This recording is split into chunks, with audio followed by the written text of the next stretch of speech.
What if the next Middle East war doesn't begin with a declaration, but with military deployments, failed diplomacy, oil panic, and a slow build-up the world is already watching in real time?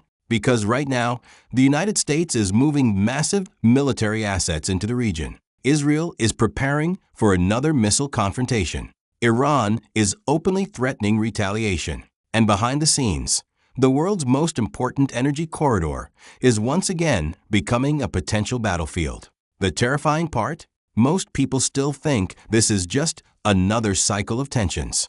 But when you connect the facts together, it starts looking far more serious. Welcome to Seminal Affairs, where we decode the hidden power shifts shaping the world before they explode into headlines. Chapter 1. Why it looks like the U.S. and Israel are preparing to strike Iran again. The warning signs are everywhere. The United States has moved aircraft carriers, advanced fighter jets, bombers, missile defenses, and huge refueling fleets into the Middle East.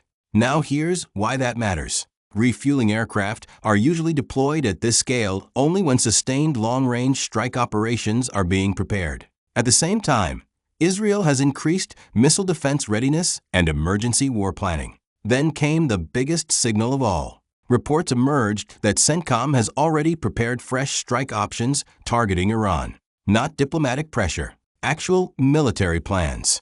And Iran has responded with direct warnings of painful retaliation if attacked again. That is why many analysts now believe the region is entering another dangerous escalation phase. Chapter 2. How this strike could look, and how Iran may retaliate. If conflict begins, the opening phase would likely be fast and overwhelming. Cyber attacks, electronic warfare, precision air strikes from carriers, submarines, and bombers. The first targets would likely include missile systems, drone bases, Revolutionary Guard facilities, and nuclear-linked infrastructure. But Iran's greatest strength is retaliation. Tehran can launch huge waves of ballistic missiles, drones, proxy attacks, and coordinated regional strikes simultaneously. American bases across the Gulf could instantly become targets. And then comes the biggest global fear, the Strait of Hormuz. Nearly 1/5 of the world's oil passes through this narrow route. Even temporary disruption there could send oil prices, shipping costs, and global inflation soaring within days. Meaning this war would not stay regional. It would hit the global economy directly. Chapter 3. How the world could react. If another Iran conflict erupts, the economic shock may spread everywhere. Asian economies like China, India, Japan, and South Korea rely heavily on Gulf energy routes. Europe fears another energy and inflation crisis, while already economically strained after years of instability linked to the Ukraine war. Russia could quietly benefit from higher oil prices. China fears instability around major trade corridors. And Gulf countries fear becoming the battlefield themselves. This is why the Iran crisis matters globally. Because a war in the Gulf would travel through fuel prices, supply chains, inflation, shipping, and markets across the world. Chapter 4. Were the Pakistan-mediated talks genuine, or just a pause? One major question now surrounds the diplomatic talks mediated through Pakistan. Were they truly meant to reduce tensions? Or were they buying time while military preparations continued quietly in the background?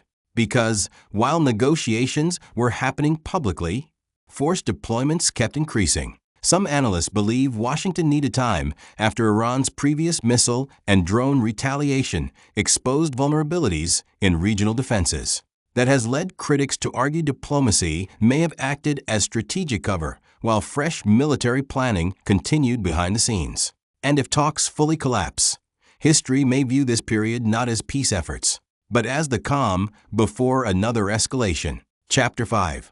Will America win, or walk into another escalation trap? The real question is not whether America can strike Iran. It can.